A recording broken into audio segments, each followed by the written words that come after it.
అందుకే కలియుగంలో కలి బారి పడకుండా రక్షింపగలిగినది ఇది భగవన్నామం.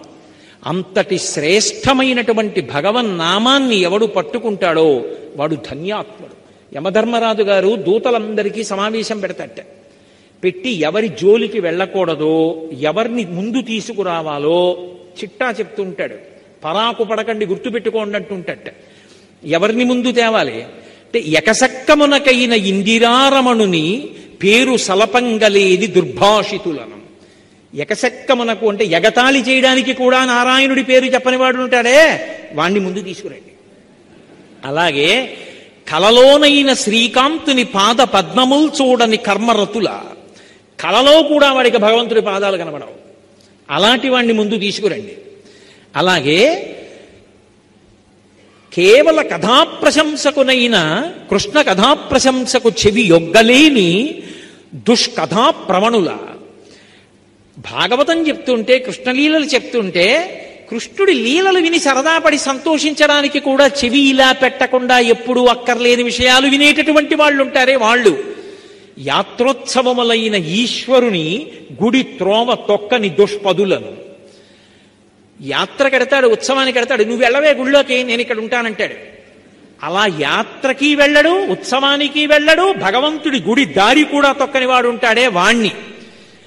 అసలు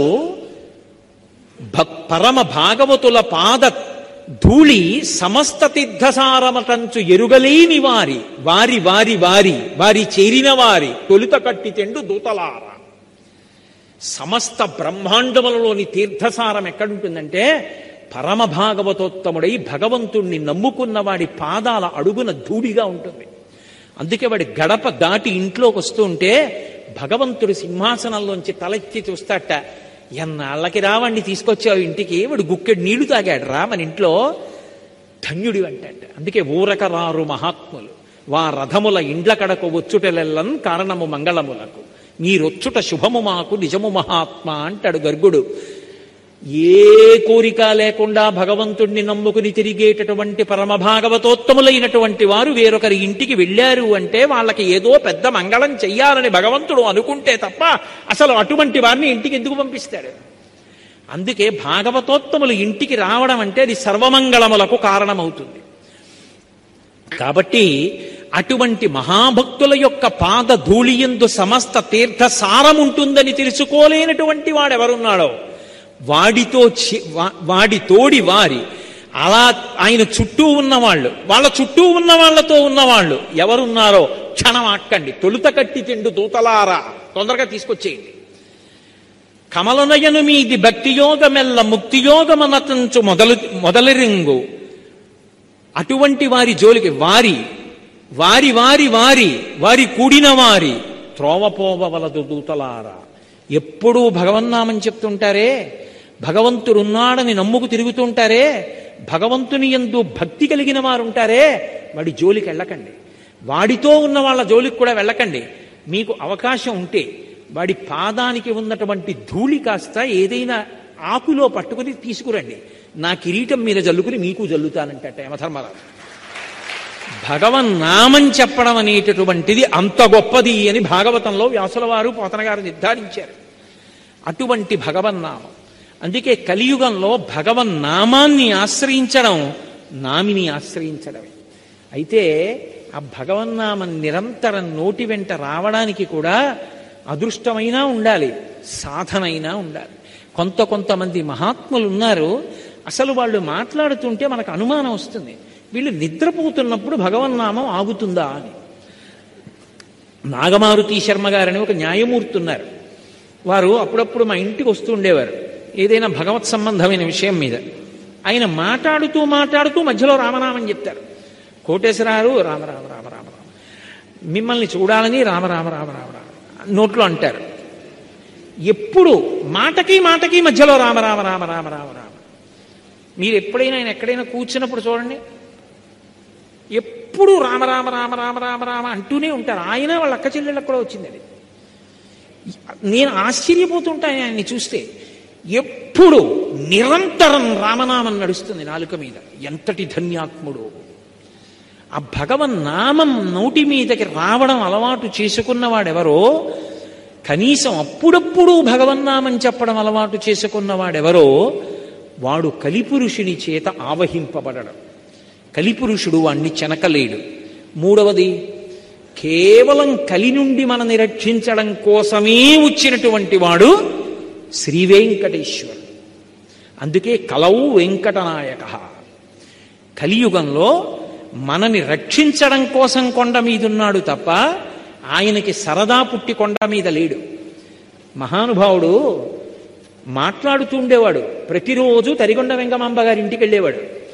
తరిగొండ వెంగమాంబ గారు భాగవతం చెప్తుంటే ఆయన వింటూ ఉండేవాడు. ఎవరిది భాగవతం? ఆయన కథే. వెంగమాంబ గారు భాగవతం రచన చేస్తూ భాగవతం చెప్తుంటే ఆయన ఉయ్యాల ఊగుతూ చెక్క ఉయ్యాలలో వింటూ ఉండేవాడు. ఒకరోజు తెల్లవారిపోయింది, గుళ్ళో గంటలు వినపడ్డాయి. అయ్య బాబోయ్, సుప్రభాతం వేళ అయిపోయిందని ఉయ్యాల్లోంచి దూకెళ్ళిపోతున్నాడు. మధ్యలో ఎక్కడికి పోతావు, ఆగని పంచి పట్టుకుంది ఆవిడ. ఆ పంచి చిరిగిపోయింది. స్వామివారు వెళ్ళిపోయారు. వెళ్ళిపోయి గబుక్కుని పద్మపీఠం మీద నించున్నారు. అర్చకులు వచ్చి తలుపులు తీశారు. పంచి చిరిగిపోయింది. దొంగలు వచ్చారా అంటే గుళ్ళో దొంగలు వచ్చిన అవకాశం లేదు. మరి పంచి చిరిగిపోయింది, మొక్కెక్కడుంది? ఆయన దగ్గర అంత స్వాతంత్రం తరిగొండ వెంగమాంబ గారికి తప్ప ఎవరికి ఉందని ఆవిడ దగ్గరికి వెళ్ళారు. మనకి చిన్న రవికిల బట్ట శేషవస్త్రం ఇస్తే నెత్తి మీద పెట్టుకుని బీరువాలో పెట్టుకుని ఆ జన్మాంతం దాచుకుంటాం. ఆవిడ దగ్గరికి వెళ్ళి స్వామివారి పంచముక్క మీ ఇంట్లో ఉందా అని అడిగారు. ఆవిడంది చాలా సాధారణంగా, పొద్దున్న భాగవతం మధ్యలో గుళ్ళో గంటలు మోగుతున్నాయని లేచి పరిగెత్తాడు. పట్టుకుంటే పంచి తిరిగిపోయింది. అదిగో పూజా మందిరంలో పీట మీద ఇట్టాను, పట్టుకుపోండి. అంతటి మహాభక్తురాలు. ఆ తరిగొండ వెంగమాంబ గారు చెప్తూ ఉంటే వినేవాడు వెంకటేశ్వరుడు. ఆయనే అక్కడక్కడ అలా కాదు వెంగమాంబ ఇలా అంటే ఆవిడ రాస్తూ ఉండేది. ఇప్పటికీ తరిగొండ వెంగమాంబ గారు రాసినటువంటి వెంకటాచల మహాత్మ్యం అన్న గ్రంథానికి ఎంత ప్రశస్తి ఉందంటే, అది తెచ్చి ఇంట్లో పెట్టి పువ్వులేసి నమస్కారం చేస్తే చాలు పెళ్ళవని ఆడపిల్లలకు పెళ్ళిళ్ళు అవుతాయి. వ్రాతపతులు రాసేవారు వేల వేల ప్రతులు. అంత శక్తివంతం వెంకటాచల మహాత్మ్యం. అందులో ఆవిడకి వెంకటేశ్వరుడు సాక్షాత్కరించి చెప్పినటువంటి విషయాలు. వెంకటేశ్వర కళ్యాణం అయిపోయింది, పద్మావతి కళ్యాణం అయిపోయిన తరువాత ఒక రోజున లక్ష్మీదేవి వచ్చింది ఏకాంత మందిరంలోకి. శయ్య మీద కూర్చుంది. కూర్చునంది, ఏమండి, పద్మావతి పరిణయానికి కుబేరుడి దగ్గర అప్పు చెయ్యాలా? నేను లేను లక్ష్మిని, నన్ను అడిగితే నేను ఇవ్వను, నన్ను దూరం చేసి కుబేరుడి దగ్గర అప్పు ఎందుకు వచ్చుకున్నారండి అంటే ఆయన అన్నాడు, అంత మాట అనకు లక్ష్మి, నేను కావాలని నిన్ను దూరం పెట్టి కుబేరుడి దగ్గర అప్పు పుచ్చుకోలేదు. ఆ అప్పు పుచ్చుకోవడానికి ఒక కారణం ఉందన్నాడు. ఆవిడంది, పోన్లేండి పుచ్చుకుంటే పుచ్చుకున్నారు, ద్రవ్యమే కదా కావాలి, ఎంత పుచ్చుకున్నారో చెప్పండి ఇచ్చేద్దాం, మళ్ళీ ఇద్దరం కలిసి శ్రీవైకుంఠానికి వెళ్ళిపోదాం. శ్రీవైకుంఠ విరక్తాయ స్వామి పుష్కరిణీ తటే రమయా రమమాణాయ వెంకటేశాయ మంగళం అని కదా మనం మంగళాశాసనాల్లో చదువుతారు.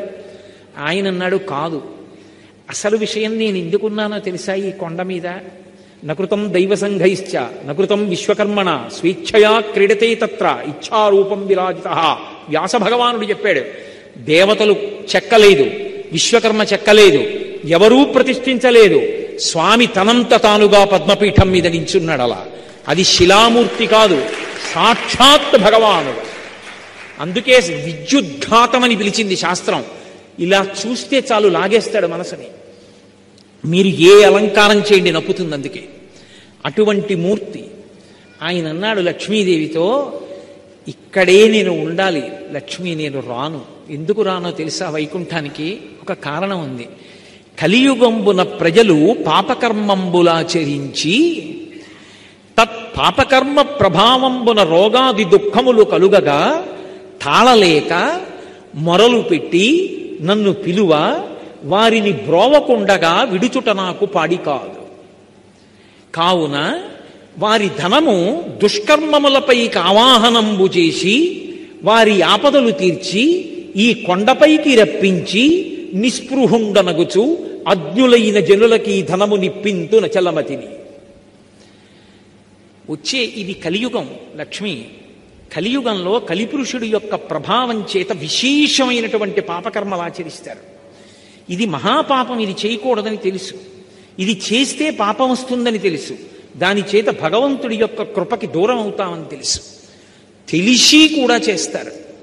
ఆ చేసిన కారణం చేత ఏమవుతుందో తెలుసా? పాపము రోగరూపాన్ని పొందుతుంది. రోగరూపాన్ని పొందితే ఇంతమంది మధ్య ఉన్నవాడు ఈ డబ్బెందుకు పనికొస్తుందంటే ఒక్కడు ఇంటెన్సివ్ కేర్ యూనిట్లో పడుకుంటాడు. ఒంటి నిండా గొట్టాలు ఎడతారు. ఆ పడుకున్నప్పుడు నీ జ్ఞాపకానికి వస్తాను. ఆపద ముక్కులవాడ అనాథరక్షక గోవిందా గోవిందా అంటాడు. అప్పుడు అంటే ఆపద తీమని దాని అర్థం. అప్పుడు అంటాడు, నీకు హుండీలోకి తెచ్చి అది వేస్తాను ఇది వేస్తానంటాడు. నేను తప్ప ఎవడు రక్షిస్తాడు వాణ్ణి? ఒక పక్క కలిపురుషుడి ప్రభావం, చెయ్యొద్దు అని తెలిసినా పాపకర్మలు చేస్తాడు. అప్పుడు నేను కూడా రక్షించడానికి ఇక్కడ లేకపోతే ఎవరికి చెప్పుకుంటాడు? నేనేం చేస్తానో తెలుసా? వాడు పాపం చేసి సంపాదించిన ధనాన్ని వాడి యొక్క పాపానికి సమానంగా ముడుపు కట్టిస్తాను. కొండ మీదకి రప్పిస్తాను. వాడే పట్టుకొస్తాడు ఆ డబ్బు, హుండీలో వేస్తాడు. తత్పాపరూపమైనట్టి ధనము, ఆ పాపరూపమైన ధనం పట్ల నిస్పృహుండనగొచ్చు. నిజానికి నేను సంతోషించను లక్ష్మి. హుండీలో 3,70,00,000 వచ్చిందంటే మురిసిపోను. అయ్యో ఇంత రప్పించవలసి వచ్చిందంటే ఎన్ని పాపాలు చేస్తే వచ్చిందో అని బాధపడతాను. కాబట్టి నిస్పృహుండనగొచ్చు. నిస్పృహతో అజ్ఞజనులకు ఇప్పింతు నచలమతిని. నేనేమీ బాధపడకుండా అన్నవాడిని మాత్రం రక్షిస్తూ ఉంటాను లక్ష్మి. మనసు మార్చుకుంటాడేమోనని తలనీలాల రూపంలో పాపం పుచ్చుకుంటూ ఉంటాను. పుచ్చుకుని ఇప్పటికైనా మారి భక్తితో బతకరా అంటూ ఉంటాను. ఆ డబ్బు పేదవాళ్ళకి అన్నం తినడానికి రకరకాల కార్యక్రమాలకి పంపించేస్తూ ఉంటాను. కానీ లక్ష్మి, వడ్డీ కట్టాలి కదూ, నాకు జేబులో డబ్బులు ఉండాలి కదా. మరి కలియుగంలో ఎక్కడ డబ్బు పుచ్చుకుంటానో తెలుసా? నేను డబ్బు పుచ్చుకోవాలంటే ఒకడున్నాడు, వాడు పరమ ధర్మాత్ముడు, పరమభక్తి తత్పరుడు, నన్ను నమ్ముకుని ఉన్నవాడు. వాడు కోరికతో రాడు. తండ్రిని చూడకుండా ఉండలేక వచ్చినట్టు నన్ను చూడాలని వాడు వస్తాడు. నాతో వెంకటాచలంలో ఒకానొకప్పుడు ఒక వృద్ధ అర్చకుడు చెప్పాడు, ఒక్కొక్క రోజు వెంకటేశ్వర స్వామి వారి ముఖంలో గొప్ప సంతోషం కనపడుతుందండి మాకు.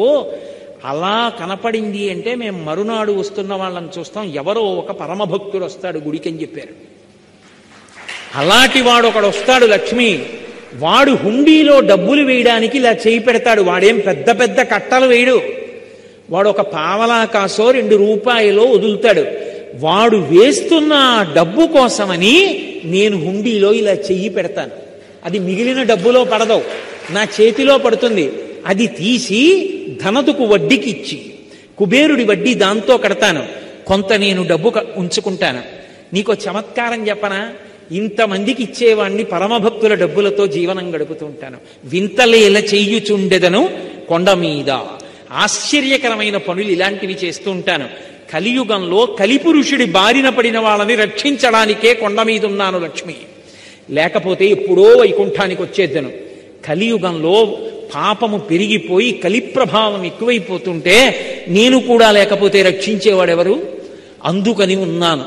అందుకే గోవిందనామముల్ గొంతెత్తి పాడుచు కొండెక్కు భక్తుల గుంపులొకట, స్వామిని దర్శించి సంతోషమాగక పరవశులకు పుణ్య పురుషులొకట, స్వామి ప్రసాదంబు కన్నుల కద్దుకొని ఆస్వాదించి పరవశించు భక్తుల గుంపులొకట, తలతీసి ఇత్తుమా ఎలవేలు పంచును తల వెంట్రుకలరిచ్చు ధన్యులొకట, ఏది అయ్యడ చూసిన స్వామి మాటే సకల హృదయాల ఉండెడి స్వామి ఒకడే, ఎవడి తలపులు చూసిన స్వామి ఒకడే, స్వామి నటించుచుండు ఈ శైలమందు. కొంతమంది వెంట్రుకలు ఇస్తామని ఎక్కుతుంటారు. గోవిందా గోవిందా, ఏడుకొండలవాడ వెంకటరమణ గోవిందా. భుజాల మీద సంటి పిల్లలు, తల మీద పెట్టే అక్కడ ఉన్నటువంటి మంటపాల్లో పడుకుంటారు. జిర్రన చలిగాలి, ఒక్కడికి పడిశం పట్టదు, దగ్గు రాదు, జ్వరం రాదు. పుష్కరిణిలో స్నానం చేసి చందనం గుండుకి దాయించుకుని దర్శనం చేసి వచ్చిన ఒక్క లడ్డూ పట్టుకుని మూట కట్టుకుని ట్రంకు పెట్టిలో పెట్టుకుని ప్యాసింజర్ ఎక్కి 18 గంటలు ప్రయాణం చేసి వాడి ఊరెళ్ళి పూజ చేసి నేను తింటాననకుండా అందులో ఇన్ని అటుకులు శనగపప్పు తెచ్చి కలిపి ఊరంతా ప్రసాదం పంచిపెట్టి తన ఇంత నోట్లో వేసుకుని మురిసిపోయేవాడు ఒకడు ఉన్నాడు లక్ష్మి. వాడి కోసం తిరుగుతూ ఉంటాను, ఆ భక్తుడి కోసం తిరుగుతూ ఉంటాను. నిజంగా వాడు ఉన్నాడు కొండ మీద. నేను సభాముఖంగా చెప్పడం ఏం బాగుంటుంది. కానీ పరమసత్యం చెప్తున్నాను మీతో, వాడు ఉన్నాడు, వాడు ఎదురు చూస్తూ ఉంటాడు, వాడు పలుకుతాడు. ఎక్కడి నుంచి మీరు పిలవండి వాడు పలుకుతాడు. మహానుభావుడు. అందుకే పద్మాసనస్థయౌ పద్మావతీదేవి నిజవక్షమందున నిలుపుకొనుచు తన చరణములే గతి అని దక్షిణకరము పాదములు చూప తన పాదములు నమ్మిన వారలకు ఈ భవాంబోధి కటిదగ్నమగునటంచు వామహస్తంబు ఆ నడుమును నుంచుకొని భక్తవరులకు సంకేతించుచుండ అలరు శేషాద్రి పర్వతము మీద అలరు ఆనంద నిలయమందు దివ్యమంగళ విగ్రహం డవ్యయుండు పరమ పావనుడు శ్రీవేంకటేశ్వరుడు వెట్క.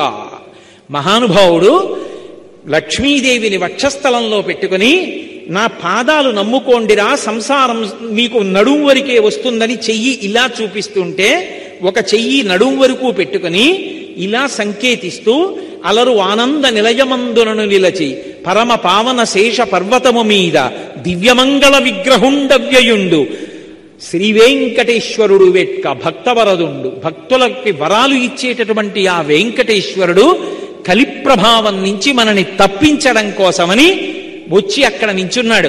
అందుకే కలిపురుషుడికి విరుగుడేమిటో తెలుసా? స్మరణాత్ సర్వపాపఘ్నం. ఒక్కసారి వెంకటాచల పర్వతాన్ని తలుచుకుంటే చాలు, ఒక్కసారి ఆ వెంకటేశ్వర స్వామిని తలుచుకుంటే చాలు, ఒక్కసారి ఆనంద నిలయ విమానాన్ని తలుచుకుంటే చాలు, ఒక్కసారి ఆ క్షేత్రాన్ని మనసులో స్మరించాడనుకోండి, ఒక్కసారి ఆ స్వామివారి యొక్క దివ్యమంగళ విగ్రహం, ఆ తిరుమల క్షేత్రం ఇవన్నీ మనసులోకి వచ్చాయనుకోండి చాలు. ఆయనని స్మరించి ఆయన నామం చెప్పినంత మాత్రం చేత తరించిపోతాడు. ఏదో సాయంకాలం వేసవికాలం కష్టపడి ఇంటికి వచ్చాడు, కార్యాలయంలో పనిచేసి పడుకున్నాడు పడక్కుర్చీలో. ఏమండి అలా పడుకున్నారంది భార్య. అబ్బా వేడి ఎంత తాపం రోహిణీ కార్తీ, ఉండండి కాస్త పళ్ళరసం తెచ్చిస్తానంది. చల్లటి గాలి వస్తోంది దక్షిణం నుంచి. కళ్ళు మూసుకున్నాడు. 5:30 అయింది, సహస్రదీపాలంకార సేవ అవుతుంది స్వామికి వెంకటాచలంలో అని ఒక్కసారి స్మరించాడు. ఆ ఆనందనిలయ విమానం దగ్గరికి, ఆ వెంకటేశ్వర స్వామి వారి దేవాలయం యొక్క రాజద్వారం దగ్గరికి వెళ్ళేటప్పటికే ఉన్నటువంటి పెద్ద గడప, ఆ గడప కింద ఉన్నటువంటి ఇనప గొట్టం, గొట్టానికి ఉన్న కన్నాలు, కన్నాల్లోంచి తమకు తాముగా కారుతున్నటువంటి నీళ్లు, రాజద్వారానికి అటూ ఇటూ కట్టిన చిన్న అరటి చెట్లు, లోపల ఉన్నవాడు సమస్త ఐశ్వర్యానికి అధిపతి అని చెప్పేటటువంటి శంఖనిధి పద్మనిధి చిన్న చిన్న విగ్రహాలు చూశాడు. ఆ ఎర్ర తివాచీ మీదకెళ్ళి నిలబడితే ఆ గొట్టంలోంచి వచ్చినటువంటి కన్నాలలోని నీళ్లు కాళ్ల కింద కడిగేశాయి. పెద్ద గడప, దాని మీద ఉన్నటువంటి ఇత్తడి పళ్ళె అన్ని చూశాడు. వంగి 2 చేతులతో ముట్టుకుని నమస్కారం చేసి ఇలా దాటాడు. ఇలా తలెత్తి పైకి చూస్తే కుడివైపు గోడ మీద అనంతాచార్యుల వారు విసినటువంటి గుణపం కనపడింది. ఆ గుణపం చూసి కొంచెం ముందుకెళ్ళి ఇలా ఎడం పక్కకి చూశాడు. వెంకటపతి రాయలు, అచ్యుతరాయలు, వరదాజీ అమ్మాణ్ణి ఇలా కుడివైపు చూశాడు. చిన్న టోపీ పెట్టుకుని తనుబతికుండగానే కృష్ణదేవరాయల వారు స్వామివారి ముందు నమస్కారం చేస్తూ తన 2 భార్యలు తిరుమలదేవి చిన్నాదేవితో నిలబడి ఉన్నటువంటి కృష్ణదేవరాయల వారిని చూశాడు. ఓహో ఎంతటి ధన్యాత్ముడు రా అనుకున్నాడు. 2 అడుగులు ముందుకెళ్ళాడు. ఎడం పక్కన తులాభారం. ఏ బిడ్డలు లేని తల్లికి బిడ్డలిచ్చాడో, ఏ ఒక్క బిడ్డ ఉన్న బిడ్డ కాపదొస్తే ఆపద మొక్కులవాడ అనాథరక్షక గోవిందా అంటే కాపాడాడో, ఏ తల్లిదండ్రులు అనారోగ్యంతో ప్రమాదంలో ఉంటే వాళ్ళని రక్షించాడో అక్కడికి తీసుకొచ్చి సమర్పిస్తున్నటువంటి ఆ తులాభారం, ఓ పక్కన పోస్తున్న పటికి బెల్లం, బెల్లపు దిమ్మలు, ఆ చిల్లర నాణేలతో ఉన్న బస్తాలు, ఇటు కూర్చున్నటువంటి భర్త, తల్లి, తండ్రి, బిడ్డడు, తులాభారం వంక చూసి ఇంకొక 2 అడుగులు ముందుకేసి ఇలా ఎడం పక్కకి చూస్తే రంగనాయకుల మంటపం, లోపల పెద్ద శేషవాహనం, అక్కడ చిన్న అరుగు, అందులో తెల్లటి బట్టలు కట్టుకుని మెళ్ళో ఐడెంటిటీ కార్డ్స్ వేసుకున్నటువంటి టీటీడీ అధికారులు, ఆ పక్కనే తిరుమలరాయ మంటపం, దాని మీద ఒక పెద్ద ఇత్తడి పళ్ళెం, దాని మీద నల్లటి అక్షరాలతోటి మాలిక్ కాఫూర్ దక్షిణ దేశం మీదకి దండయాత్రకు వచ్చినప్పుడు సమస్త దేవాలయాల్ని కొల్లగొడుతున్నప్పుడు శ్రీరంగనాయక స్వామి ఆలయానికి కూడా వెళ్ళి అక్కడ దోపిడీ జరుగుతున్న సమయంలో రంగనాథస్వామిని రక్షించడానికి ఈ ఉత్సవమూర్తుల్ని తీసుకొచ్చి ఈ మంటపంలో కొంతకాలం ఉంచిన కారణం చేత ఈ మంటపానికి రంగనాయకుల మంటపం అని పేరు వచ్చిందన్న బోర్డు అవన్నీ చదివి కుడి పక్కకి చూశాడు. స్వామికి ఊంజల్ సేవ జరిగేటటువంటి మంటపం, అనేకమైన అద్దాలు బిగింపబడి ఉంటుంది, దానికి మెట్లు, ఆ మెట్ల మీద కూర్చున్నటువంటి అధికారులు, వాళ్ళేదో ఆ తర్వాత జరగబోయేటటువంటి ఉత్సవం గురించి చేస్తున్నటువంటి చర్చ. ఈలోగా అక్కడ దాకా వెళ్ళి చూశాడు. ఒక్క అడుగు ముందుకొచ్చి ఆ తిరుమలరాయి మంటపం, రంగనాయకుల మంటపం పక్క నుంచి నడుస్తూ దాని వెనక నుంచి అవతల వైపుకు వచ్చాడు. కళ్యాణ మంటపం, రెండు పక్కల గోడలకు పెట్టబడిన పెద్ద పెద్ద ఫ్యాన్లు, వేదిక, రెండు సింహాసనాలు. ఓ ఇక్కడే మా స్వామి కళ్యాణం జరుగుతుంది. దాని వెనకాతల ఉన్నటువంటి పెద్ద పొడుగైన అరుగు, ఇక్కడే కళ్యాణం దంపతులతో వచ్చినటువంటి వాళ్ళు కొంతమంది కూర్చుంటూ ఉంటారు. ఇవ్వవలసినటువంటి వస్త్రాలు ప్రసాదాలు తెచ్చి ఇక్కడే పెడతారు అని ఓసారి ఆ మంటపం వంక చూసి నమస్కరించి మళ్ళీ కుడి పక్కకి తిరిగాడు. ఎర్రటి పెద్ద గ్యాస్ గొట్టం ఒకటి ఎడం పక్కన వెళ్ళిపోతోంది. గోడ, దానికి యువతల వైపు ఇత్తడి కచ్చడం, పెద్ద తడిక లాంటిది. చిన్నపిల్లలు తెలియక దాని బుడిపిల్లు ఇలా గిరగిరగిరగిర తిప్పుతున్నారు. ఆ గోడకి ఉన్న రాళ్ల మధ్యలో ఉన్నటువంటి ఎడుల్లో కొంతమంది అమాయకంగా వాళ్ళ కార్యాలయాలు, వాళ్ళ వ్యాపార సంస్థల విజిటింగ్ కార్డ్స్ దోపుతున్నారు. కొంతమంది కాశీతాళ్లు దోపుతున్నారు, కొంతమంది నాణేలు నొక్కుతున్నారు. అవి దాటుతూ కుడి కాలుకి ఈ చట్రం తగులుతుందో, ఎడంకాలుకి గ్యాస్ గొట్టం తగులుతుందో అని ఒబ్బిడిగా జాగ్రత్తగా నడుస్తూ అలా వెళ్ళాడు. కుడి పక్కకి తిరిగేటప్పటికి బ్రహ్మాండమైన ధ్వజస్తంభం. ఓసారి పివిఆర్కే ప్రసాద్ గారి జ్ఞాపకానికి వచ్చారు. దానికి కట్టినటువంటి దర్భలు, ఆ దర్భలతో ఉన్నటువంటి ఆ ధ్వజస్తంభాన్ని దాటి ఒక్కసారి ఆ బలిహరణ మంటపం చూసి అక్కడ నమస్కారం పెట్టి ఎడం పక్కకి తిరిగి మెట్టు దాటి పెద్ద గడప దాటాడు. గోడ పక్కన ఎడం వైపు చిన్న కిటికీలా ఉండి అందులో ఈ మధ్యనే బయటపడినటువంటి విగ్రహాలు గాజు పీటికలో పెట్టబడి ఉన్నాయి. దాటి కొంచెం ముందుకెళ్ళాడు. దేవాలయానికి విమానానికి మధ్యలో చిన్న ఖాళీ. తెల్లవారుజామునేమో ఇలా తలపైకెత్తి చూస్తే ఇంకా సూర్యోదయం ఇవ్వలేదు, పైన చీకటిగా ఆకాశం. స్వామివారి విమానపు పచ్చటి కాంతి కొడుతోంది పైకి. ఇలా కిందకి దిగి కొద్దిగా ముందుకెళ్ళాడు. ఎడంవేపు వరదరాజస్వామి, ఎదురుగుండా అద్దాల పేటికలో ఇలా పడుకున్నటువంటి రంగనాథస్వామి. దాటి కొంచెం ముందుకెళ్లి కుడిపక్కకి తిరిగి ఆ తలుపులోంచి లోపలికెళ్ళాడు.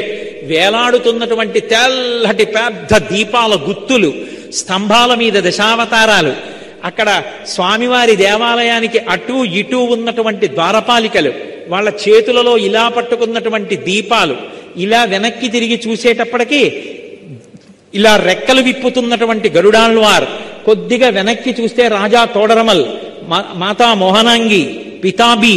అక్కడ డప్పు ఒకటి పెట్టుకుని తెల్లవారుజామున దాన్ని ఢామ్ ఢామ్ కొడుతున్నటువంటి ఒక వ్యక్తి, కాగడాలు పెట్టుకుని సుప్రభాత సేవ చేసి వెళ్ళిపోతున్నటువంటి వాళ్ళు. ఈ ఉత్సవాలు అవి రాబోయే బ్రహ్మోత్సవాలు ఎంత బాగా జరపాలని, ఎంత పెద్ద మీసాలున్నా కావలసినంత వినయంతో స్వామివారి దగ్గర కైంకర్యంలో మురిసిపోతూ నిలబడ్డ చైర్మన్ గారు, ఆయన పక్కన ఈవో గారు, ఎప్పుడు గుళ్ళో మురిసిపోతూ తిరిగే అన్నపూర్ణమ్మ గారు, వీళ్ళందరూ అక్కడ మాట్లాడుకుంటుంటే చూసి ఓహో బ్రహ్మోత్సవాలకి ఏర్పాట్లు అవుతున్నాయనుకుని లోపలికి వెళ్ళి ఒక్కసారి అక్కడ ఇలా వేటమాలుగా ఉన్నటువంటి చెక్క మీద, దాని మీద ఎర్ర తివాచి వేసి ఉంటే ఎక్కాడు. ముందు నడుస్తున్న ఆయన పిల్లాన్ని భుజాల మీద కూర్చోబెట్టుకుని గోయిందా అంటున్నాడు. అయ్యా కనపడదు, కొంచెం పిల్లాన్ని దింపండి అన్నాడు. ఆయన సహృదయంతో పిల్లాన్ని దింపి ఎత్తి పట్టుకున్నాడు. ఇలా చూసేటప్పటికి ఆ పైనుంచి ముగ్ధమోహన స్వరూపం, ఆ పెద్ద కిరీటం, దాని మించి తోమాల, ఇంతంత ఊర్ధ్వపుండ్రాలు కనపడ్డాయి. పరమానందంతో రెండు చేతులెత్తి గోవిందా గోవిందా అంటూ ముందుకెళ్ళాడు. ఒక్క కడుగు ముందుకేస్తుంటే అరుగుల మీద స్వాముల వారి మూర్తులు, అక్కడే ఉన్న ఆ మంచం, ఏకాంత శయనం చేసేటటువంటి ప్రదేశం, ఇవి దాటి కొంచెం ముందుకెళ్ళాడు. మొదటి గడప కులశేఖరాల్వార్ పడి దగ్గర నించున్నాడు.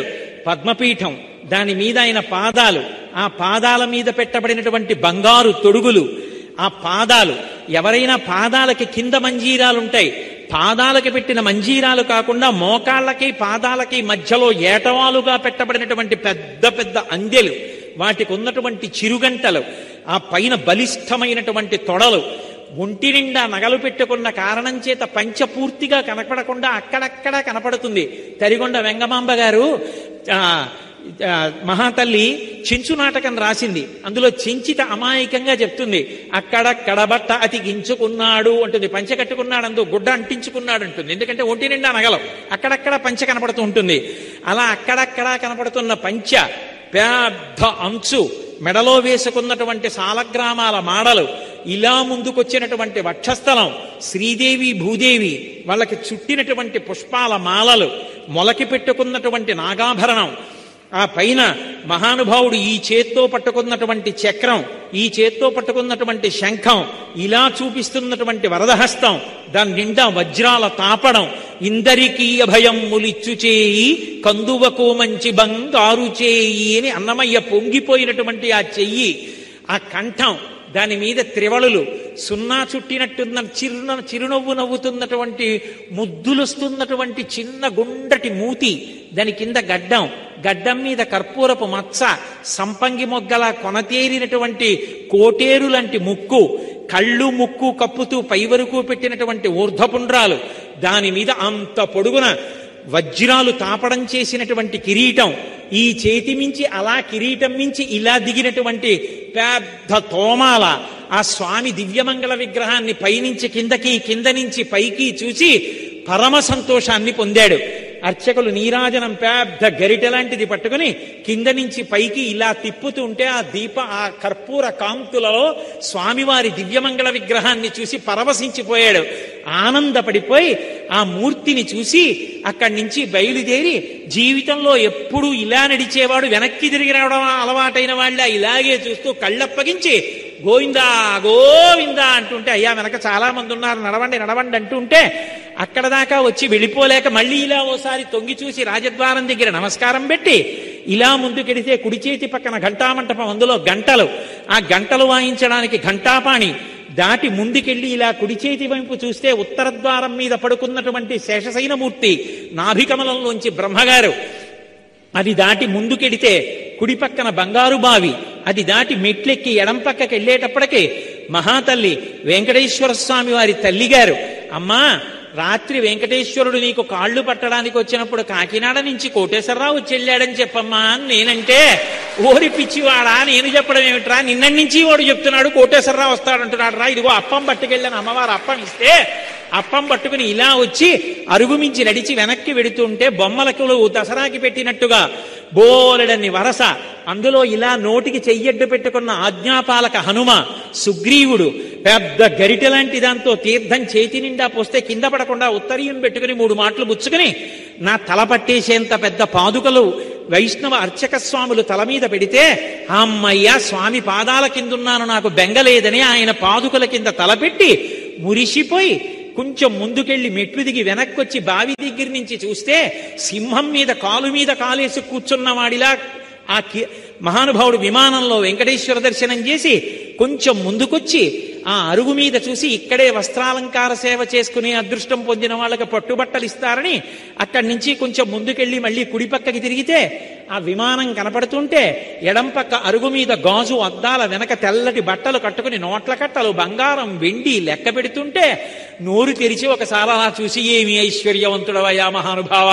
అని మనసులో అనుకుని, ఇచ్చట కర్పూరము వెలిగించరాదు, కొబ్బరికాయలు కొట్టరాదు అని బలహరణ మంటపం కింద వెనకాల గోడ మీద బోర్డు చూసి తెలియకి ఇక్కడ కర్పూరం వెలిగిస్తారలా ఉందనుకుని కొంచెం ముందుకెళ్ళి ఇలా తలెత్తి చూస్తే ఎదురుగుండా వెంకటేశ్వర స్వామి వారి యొక్క కథావృత్తాంతం అంతా బొమ్మలుగా చెక్కబడి గోడ మీద ఉంటే మన కంటెదురుగుండా ఉన్నది ఆ చెలికెత్తెలందరూ పద్మావతీదేవి చెలికెత్తెలు వెంకటేశ్వరుణ్ణి రాళ్లు పెట్టి కొడుతున్నప్పుడు గుర్రం మించి దిగుతున్న సన్నివేశం ఎదురుగుండా కనపడితే అక్కడ దాకా వెళ్ళి విమాన వెంకటేశ్వర దర్శనానికి ఈ మధ్య వెడల్పుగా కట్టిన మెట్లెక్కి విమాన వెంకటేశ్వరుడి వెంక చూస్తూ ఇలా కుడిపక్కకి తిరిగితే స్వామివారికి కావలసిన చందనం తీసే దొంగలు, చందనం తీసేవాళ్ళు, వెనక వెంకటేశ్వరుడి మూర్తి గోడలో కనపడితే ఇలా తలపైకెత్తి చూస్తే లోపల ఉన్న మూర్తి విమానంలో ఉండి పక్కన తోక తలకి తగిలేటట్టు వెంకటేశ్వరుడు, ఆయనకి కుడి పక్కన చేతులెత్తి ఆడుకుంటున్న చిన్ని కృష్ణుడు, ఆ పక్కన రెక్కలు విప్పుకున్న గరుడాళ్వారిని చూసి 2 చేతులెచ్చి స్వామికి నమస్కరించి విమాన వెంకటేశ్వర తొందరగా పునర్దర్శనాన్ని ఇప్పించమని కొంచెం దాటి ముందుకెడితే ఎవరో గుర్తుపట్టి ఒక్కసారి ఇలా రెండని లోపలికి తీసుకెళ్లి స్వామివారు కట్టి విప్పిన పట్టుబట్ట నెత్తి మీద పెడితే, అబ్బా అమ్మ విప్పినటువంటి చీరలతో కుట్టినటువంటి బొంత మీద పడుకున్నంత సంతోషంగా ఉందని మురిసిపోయి స్వామివారికి ఒళ్ళు తుడిచిన ప్లోత వస్త్రం ఇలా కళ్ళజోడు తీయండని ముఖం మీద పెడితే ఆ కర్పూర కాంతులకి ముఖమంతా ఒక చిన్న తిమ్మిరిక్కినంత సంతోషం కలిగితే ఏకాంత శయనంలో నైవేద్యం పెట్టిన జీడిపప్పు చేతిలో పెడితే భార్యకిచ్చి భద్రంగా పట్టుకో కొంగులోమ్మనని అక్కడ స్వామివారు రాత్రి పడుకున్నటువంటి చిన్న మంచం, దానికి ఉన్నటువంటి కోళ్ళు, కోళ్ల మీద గుండ్రటి కొక్కేలు, దానికి ఉన్న నవారు చూసి అక్షతలు తల మీద వేసి తీర్థం ఇస్తే తీర్థం పుచ్చుకొని, నన్ను అనుగ్రహించావయ్యా తండ్రి అని ఆ మెట్లు దిగి కొంచెం ముందుకొచ్చి అన్నమయ్య భాండాగారం వంక చూసి మెట్లెక్కి ఎడం పక్కకి తిరిగితే భగవద్ రామానుజులు ద్వాదశోద్ధపుండ్రములు పెట్టుకుని కూర్చునుంటే, విశిష్టాద్వైత మత ప్రవర్తకాచార్యులు, పరమభక్తి తత్పరుడు, భక్తి మార్గాన్ని చెప్పిన వారిని రామానుజాచార్యుల వారికి నమస్కారం చేసి కొంచెం ముందుకెడితే, యోగ నరసింహ పెరుమాళ్ళని చెప్పి ఆరగించి కూర్చున్నాడు అల్లవాడే అన్నట్టుగా ఇలా రెండు చేతులు పెట్టుకుంటే, ఈ చేతుల చివర ఉండేటటువంటి నున్నని బొడిపెలు కూడా కనపడుతుంటే, ఆ వేళ్ళు గోళ్ళు ఆయన దంస్ట్రలు కనపడుతుంటే, ఆకుపచ్చటి పట్టుపంచ పెద్ద ఎర్రటి అంచు చూసి ఓ నమస్కారం చేసి కొంచెం ముందుకెళ్ళి, ఇదే శంకుస్థాపన చేసిన స్తంభం అని చాలా మంది ప్రదక్షిణం చేస్తుంటే ఎందుకైనా మంచిదే అని మనము చేసి అక్కడి నుంచి ఇలా వెనక్కి తిరిగొచ్చి మెట్లు దిగుతుంటే కుడి చేతి పక్కన ఇచ్చట కూర్చుండరాదు అని బోర్డుండి, స్వామివారికి కర్పూర నామాల కోసం తీసేటటువంటి గరుకు పళ్ళె ఉంటే, పరమభక్తులై అమాయకత్వంతో దాన్ని కూడా ఇలా ముట్టుకుని తల మీద పెట్టుకుని కళ్ళకద్దుకుంటున్న భక్తుల్ని చూసి నవ్వుకుని కిందకి దిగి అలా ముందుకెడిట్లి మెట్లెక్కితే పెద్ద హుండీ కనపడితే, జేబులోంచి తీయగలిగిన 1000 రూపాయల కట్ట తీసి అందులో వేసి, మానసిక దరిద్రంలో కూడా దరిద్రమే, 1000 రూపాయల కట్ట వేసి ముందుకెళ్ళి ప్రదక్షిణంగా తిరిగి మెట్లు దిగి ఇలా ఎడం పక్కకి చూస్తే గోడ మీద లక్ష్మీదేవి ఉంటే, అక్కడికి వెళ్ళి మిగిలిన వాళ్ళందరూ ఎగిరెగిరి పాదాలు పట్టుకోవడానికి ప్రయత్నిస్తుంటే, పొడుగ్గా పుట్టి పొడవైన చేతులున్నందుకు నా జన్మ సార్థక్యమని కించిత్ అతిశయంతో ఇలా 2 చేతులు ఎత్తి అమ్మవారి పాదాలు పట్టుకుంటే, మిగిలిన వాళ్ళు ఆయనకి పాదాలు ఎత్తకుండా, మనవలు ఎత్తకుండా అమ్మవారి పాదాలు అందాయని చూస్తుంటే, మురిసిపోయే చల్లటి పాదాలు చేతులకి తగిలితే కళ్ళకద్దుకుని తల మీద పెట్టుకుని యువతలకొచ్చి కుబేరస్థానమని ఆ మూల రావే అని భార్యని పిలిచి దగ్గర కూర్చోబెట్టుకుని, అక్కడ తడిగా ఉన్న చోట ఓసారి కళ్ళజోడు తీసి కొడుక్కిచ్చి ఆ ఉత్తరీయం తీసి నడుముకి కట్టుకుని నేల మీద పడి నమస్కారం చేసి, తొందరగా మళ్ళీ దర్శనమివ్వయా తండ్రి అని నమస్కరించి పైకి లేచి గుండెలు కంటుకున్నటువంటి ఆ నీరంతా తడి తుడుచుకుని, కళ్ళజోడు పెట్టుకోవాలి కాబట్టి కనురెప్పలు కూడా ఉత్తరీయంతో తుడుచుకుని మళ్ళీ కళ్ళజోడు పెట్టుకుని ఆ తాడులో అటువైపు గోవిందా అంటూ పరిగెత్తుకెళ్ళిపోతున్న భక్తుల్ని చూసి, ఇప్పుడే మేము అనుభవించాం, మీరు అనుభవిస్తున్నారు, అదృష్టవంతులం మనందరం అనుకుని ఇలా ఎడం పక్క నుంచి మళ్ళీ మెట్లెక్కి అవతల వైపుకి దిగి మళ్ళీ ఎడం పక్కకి తిరిగితే, అవతల గంగాళాలు పెట్టుకుని ప్రసాదాలు ఇస్తుంటే, ఎందుకైనా మంచిదని కొడుకును అటు పంపించి భార్యని ఇటు పంపించి నేను ఇటు వెళ్ళి 3 వరసల్లోంచి అవతల వైపుకొచ్చి పూలబావి దగ్గర నిలబడి, నీకేమిచ్చారంటే లడ్డిచ్చారంటే, నాకేమిచ్చారంటే చక్కెర పొంగలు ఇచ్చారంటే, నీకేమిచ్చారంటే పులిహార ఇచ్చారంటే, ముగ్గురం పంచుకు తిందామని చక్కెర పొంగలు కూడా పెట్టంటే, నాన్నగారంటే షుగర్ అంటారు కదా అంటే, ఇక్కడ షుగర్ ఏంట్రా అని 3 చక్కగా జుర్రుకుని నాలిక్కు ఇలా అది కూడా నాకేసి ఆ కింద పడేయకుండా ఆకు బుట్టలన్నీ తీసుకెళ్లి బుట్టలో పడేసి, వంటశాలలోంచి వస్తున్న వాసన పీలుస్తూ నించుంటే ఎందుకలా చూడడం, కాసేపు అష్టదళ పాదపద్మరాధనానికి వచ్చినప్పుడు మనకి లడ్లు వడలు ఇస్తారు లేండని భార్య అంటే, సంతోషంగా వెళ్ళి అక్కడ ఉన్న పంపు నొక్కి దాని కింద చెయ్యి పెట్టి కడుక్కుని తీయటి నీళ్లు కాసిని తాగి ముందుకొస్తే, కాగడాలు స్వామివారి ఊరేగింపులో వెళ్ళినవి తీసుకొచ్చి అక్కడ పెట్టి నీటి గొట్టాలతో కడుగుతుంటే నీరు కొంచెం జిడ్డు జిడ్డుగా ఉంటే, గట్టిగా పట్టుకోవేవో అని భార్య చెయ్యి పట్టుకుని కొంచెం మెట్లు దిగి ఇలా మళ్ళీ ఎడం పక్కకి తిరిగి పైకి చూస్తే స్వామివారికి తగిలిన గుణపం కనపడి మళ్ళీ ఇలా చూసి ఓసారి లోపలకు కనపడుతుందేమో అని తాపత్రయపడితే ధ్వజస్తంభం అడ్డొస్తే, స్వామి మళ్ళీ తొందరగా పిలిపించుకోవయ్యా అని ఆనందంగా వెళ్ళి పెద్ద గడప దాటి బయటికి వెళ్ళి స్వర్ణరథం పూర్వం ఉన్నటువంటి మందిరం దగ్గర దించుని కొడుకు వెళ్ళి ప్లాస్టిక్ కవర్తో ప్రసాదం పట్టుకొస్తే, వేడిగా అప్పుడే కట్టిన ప్రసాదం ఏమో ముక్క విరిచి కళ్ళకద్దుకుని, ఇప్పుడైతే మళ్ళీ తినడానికి షుగర్ అడ్డు రాదని గభాలను నోట్లో వేసుకు తింటుంటే, ఎవరో వచ్చి అయ్యా కొద్దిగా ప్రసాదం పెట్టండి అంటే సంతోషంగా ఆయనకు ముక్క పెట్టి ఆనందంతో ఆనందనిలయం విమానం వంక తిరిగి నమస్కారం చేస్తుంటే, పెద్ద పెద్ద నిచ్చెనల్లాంటి షెడ్ల మీద సెక్యూరిటీ వాళ్ళు నిలబడి తుపాకులు పట్టుకుంటే, నా దేశంలో తండ్రి దేవాలయంలోకి వెళ్ళడానికి ఇలాంటి వ్యవస్థ లేని రోజు మళ్ళీ ఎప్పుడు వస్తుందో అని నమస్కారం చేసి ఆనందపడిపోతుంటే, భార్య వచ్చి ఏమండి ఇదిగో పళ్ళరసం తీసుకొచ్చానంటే మళ్ళీ అప్పుడు బహిర్ముఖుడై, ఓహో ఆఫీస్ నుంచి వచ్చి పళ్ళరసం కోసమని ఇక్కడ పడుకున్నాను, సహస్రదీపాలంకార దేవదు గుర్తొచ్చి ఆనందనిలయం వెంకటేశ్వరుడు గుర్తొచ్చాడని మురిసిపోతే, కేవలం అలా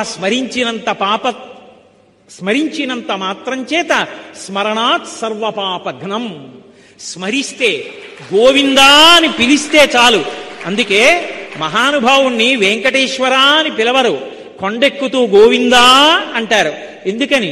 అంత పెద్ద వాన పడిపోతే ఆ రోజున ఇంద్రుడి వల్ల నీవు ఈ ఉరుములు ఈ మెరుపులు ఈ యశనుల ఘోషములను ఈ జలధారల్ నియానమున్నెరుంగము కుయాళింపగదయ్య గుణరత్న నిధి అని గోపాలబాలురు గోపకాంతలు అడిగితే వాళ్ళని రక్షించడానికి బాలుండాడుచునాతపత్రమని సంభావించి పూగుత్తి కింగేలం దల్చిన లీలలేనగవుతో కృష్ణుండు తానమ్మహాశైలం మున్వలకేల దల్చి విపుల ఛత్రముగా పట్టే తద్భీలభ్రచ్యుత దుశ్శిలాచకిత గోపీ గోపంక్తికిన్ వాళ్ళని రక్షించడానికి ఆ గోవర్ధన పర్వతాన్ని పైకెత్తి ఇలా కుడి చేతి వేలు మీద పట్టుకుని హరిదోద్దండముగామ గుబ్బ శిఖరం బాలంబె ముక్తావళుల్ వరగంజారెడు తోజబంధువులు గోపాలంగనా పంగహా సరుతుల్ రత్న జయంబుగాగా అచల ఛత్రము శోభిల్లి తద్గిరిభిద్దుర్మద భంజియై జలధిరక్లిన్న ప్రజారంజియై.